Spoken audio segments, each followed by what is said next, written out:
오늘은 뜯어 고쳐야 할 한국의 경제 문화에 대해서 생각해 보겠습니다. 며칠 전에 어느 선배로부터 주진형 선생에 대한 얘기를 듣고 강의 영상을 찾아서 들었는데 그의 탁월한 분석력과 통찰력에 감동하지 않을 수 없었습니다. 삼성과 시중은행, 보험회사, 그리고 마지막으로는 한화투자증권에서 대표이사로 일했다는 주진형 선생은 수십 개의 증권사들 중에서 유일하게 한화투자증권만 삼성물산과 제일모직의 합병을 반대하는 보고서를 냈다고 합니다. 삼성그룹 합병을 돕는 것이 올바른 정책적 판단이었다라는 취지의 박근혜 전 대통령의 발언, 지난 1월 말에 있었습니다. 정신 나간 발언이다 이렇게 말씀하셨다는데 그걸 특검에서 그렇게 말씀하셨다면서요? 네. 평생 집을 사지 않고 전세로 살면서 4년 전에 강의에서 밝혔던 바에 의하면 그 당시 가족 소유의 차 한 대를 17년째 타고 다닌다는 선생을 주위 사람들은 물건에 안 쓰고 경험에 돈을 쓰는 사람, 차보다는 훨씬 보여줄 게 많은 남자라고 평한다고 하는데 선생의 강의를 들으면서 배우고 공감했던 것들을 소개해 드리겠습니다. 우리나라에는 나만 잘 살면 된다라는 게 아주 뿌리 깊게 박혀있다. 어느 사역자가 자동차 공장에 갔는데 같은 회사의 A 공장은 잘 팔리는 모델을 생산하느라 조업률이 120%인데 B 공장은 잘 안 팔리는 모델이어서 조업률이 60%라고 하더라. 그래서 A 공장 일을 B 공장으로 조금 나눠주면 되지 않겠느냐 했더니 A 공장의 대의원들이 싫다고 하더란다. 기업 노조 안에서도 공장별로 찢어져서 자기들만 더 잘 살겠다 하는 문화가 있는데 이것을 고쳐야 한다. 프랑스 혁명 때 세 가지 구호가 있었다. 자유, 평등, 연대. 우리나라 사람들이 자유와 평등은 이해하지만 연대는 잘 이해하지 못한다. 그 이유는 조선시대부터의 심한 신분사회에서 다 같이 잘해보자라는 것보다는 나만 어떻게든 노비나 상민을 벗어나 양반이 되면 남들이 어찌되든 모르겠다는 문화 코드가 여전히 한국 사회에 깊이 박혀있는 것 같다. 연대의식의 결여가 대기업 위주로 너무 지나치게 경제력이 집중되게 하였다. 우리나라의 임금은 생산성이 아니라 연공에 따르다 보니 다른 나라들에 비해 젊은이들과 나이 든 사람들의 임금 격차가 너무 크다. 직급이 높아진 사람들은 하급자를 키우지 않고 자기도 일을 안 한다. 기업 내에서 상급자가 하급자에게 일을 시키는 고참병이 무조건 다 아래 사람에게 돌리는 버릇이 있는 고참 문화, 계급 문화, 병역 문화가 남아있기 때문에 스스로 찾아서 일을 하지 않는 고참은 전문성과 실력이 늘지 않고 머리가 굳어버리는데 임금은 오히려 직급이 올라갈수록 크게 상승하는 이상한 현상이 있다. 조직의 권력으로 아랫사람들을 우려먹는 문제, 즉 직장 민주화 문제가 있다. 국내 총생산 GDP의 30%를 투자하는 우리나라는 물적 투자가 모자란 나라가 아니다. 미국만 해도 GDP의 15%를 넘지 않는다. 오히려 인적 자본, 인력의 수준이 많이 부족하다. 일 잘하는 사람의 숫자가 부족하다.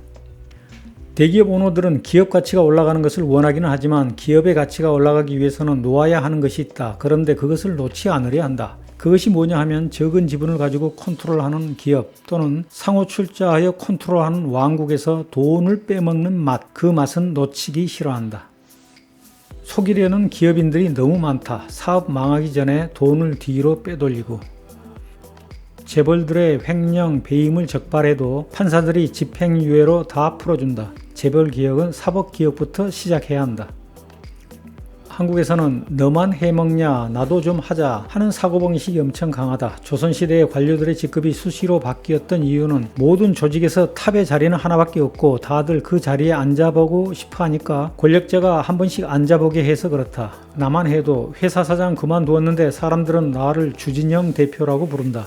사람 이름 뒤에 직급을 붙여야 편하게 생각한다. 문화적으로 직급에 의해서 사회적 지위가 유지되고 한국만 벗어나도 이 짓 안 한다. 윗사람이 거의 모든 권한을 가진 사회, 조선시대부터 이어져 온 중앙집권체제와 사회신분제도 때문에 그렇다. 우리는 교육을 신분제 사회의 신분을 결정하는 도구로 사용했다.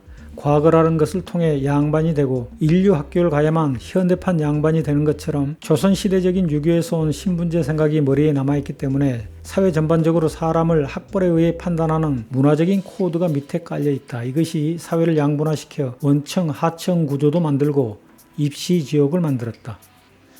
초등학교 1학년이 자기만의 스토리로 다른 사람들 앞에서 발표를 하는 미국식 교육을 보며 충격을 받았다. 나이가 들고 직업 그만두면 다른 커리어를 찾아보고 싶지만 실험을 할 수 있는 용기가 없어진다. 자꾸 지금 있는 곳에 딱 붙어가지고 있으려 한다. 우리나라 사회 문제의 가장 큰 핵심은 원청과 하청으로 갈려 있다는 것. 그리고 원청과 하청이 유지되는 가장 중요한 메커니즘은 관료에게 중앙 집권적인 권력이 위임되어 관주도로 관료들이 주무르는 것. 내가 어릴 때부터 보며 컸던 위선. 나는 선생의 부패를 보면서 컸다. 부패한 선생을 보고 지적하면 오히려 두들겨 맞는 시스템에서 우등생으로 산다는 것은 힘든 일이다. 나는 중학교 때부터 잠수를 하여 일체 선생님들과의 교류 없이 뒤에서 숨어서 지내왔다. 기억이라는 것은 인간의 나이 사이클과 같이 가는 것 같다. 20대, 30대, 40대는 그 기억이 그렇게 강하지 않다. 아예 없는 사람들도 많다. 50대, 60대, 70대에는 옛날 기억이 강하여 이렇게 말한다. 옛날 그대로 해야 되는 거 아니야? 그래도 대기업이 해야 되는 거 아니야? 하던 사람이 해야 되는 거 아니야? 기존에 해왔던 대로 대기업과 관료가 해야지 안 해본 사람이 할 수 있어? 나이 든 사람의 생각은 못 바꾼다. 그냥 놔둬야 한다. 머릿속에 40년 동안 박혀있던 생각인데 그것을 어떻게 바꿔? 박정희에 대한 향수도 똑같은 것이다. 40년 동안 살아온 대로 살라고 할 수밖에. 변화는 젊은 층한테만 가능하다. 관료와 재벌이 시장 경제의 대척점에 있다. 관료와 재벌이 시장 경제 체제를 막는다. 박정희 시대 때 모르고 일본껏 베껴서 써왔다. 이제 바꿔야 하는데 못 바꾸고 있는 게 쌓여 있다. 지금은 새로 만드는 것보다 과거의 나쁜 틀을 깨뜨려야 하는 시기다. 해마다 수십조를 쓰는 복지 정책의 커다란 문제는 그 예산이 직접 사람들에게 지급하는 방식으로 하지 않고 원청 업체를 통해서 나가게 되어 있다는 것이다. 예를 들면 20대, 30대 청년 고용을 위해 매년 2조를 쓴다고 하는데 그것이 어디로 갔는지 모른다. 200개 이상의 정책을 운영하는 관료 조직들과 그 조직과 관련된 원청업자들이 중간에서 예산을 뜯어먹는 구조를 바꾸지 않는다. 양육수당도 엄마들에게 직접 주지 않고 어린이집이나 유치원에 주고 있다.